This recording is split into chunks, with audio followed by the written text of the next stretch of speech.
said, knocking at the doors of my brain. It seems he's waiting for the chance to inflict on me a lot of his pain.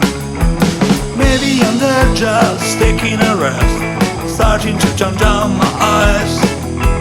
Then he arrives with all his gang, and I guess I sit down and smile. Yeah, and I don't know who is here, and I don't want to meet him. He comes to give me a grip, and I don't know who is here.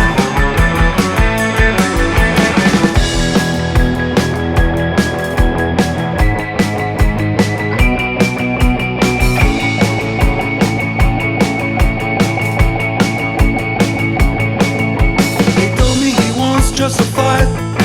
Although he sleeps most of